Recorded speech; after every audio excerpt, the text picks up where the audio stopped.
There is a lack of consistency in Narendra Modi ji's speeches. This means that he says one thing at one time and something else at another. There should be uniformity in his statements.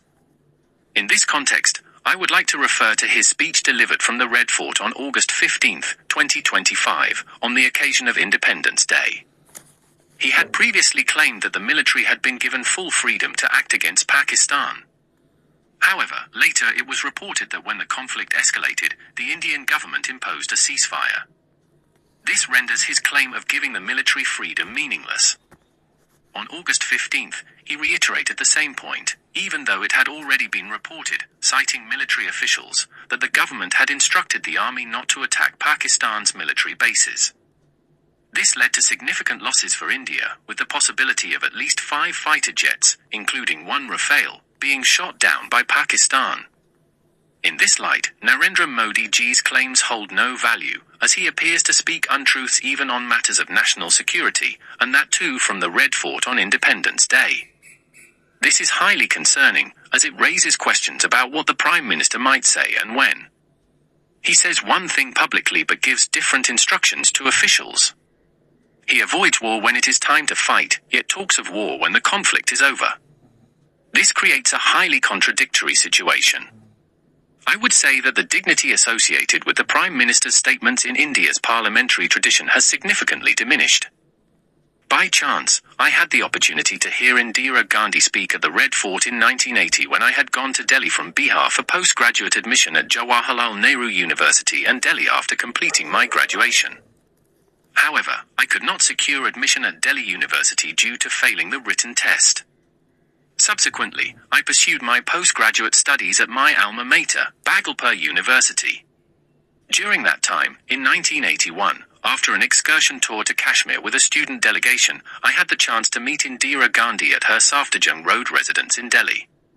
The meeting process lasted about half an hour to an hour. When she asked me the reason for our visit, I told her that we were students and had come to meet her as a part of that tour. Her demeanor and personality during that interaction clearly reflected her strength. Considering her martyrdom and her contributions, such as the creation of Bangladesh by dividing Pakistan, the current Prime Minister pales in comparison. I can also say that at that time, Narendra Modi ji's stature was not significant enough for him to have met Indira Gandhi. He claims to have studied at Delhi University, but if that were true, he might have met her at some point, and given his habit of publicizing his achievements, he would have shared such a photograph.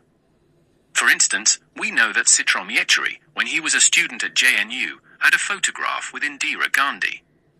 Indira Gandhi did what she said, whereas the current Prime Minister says one thing and does another.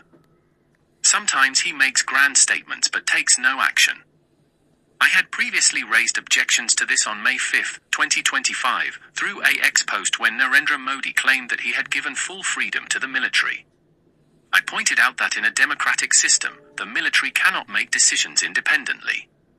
That post received at least 500 likes and approximately 4 lakh views. I had promoted that post with 5,000 Indian rupees as a test, which led to such high engagement.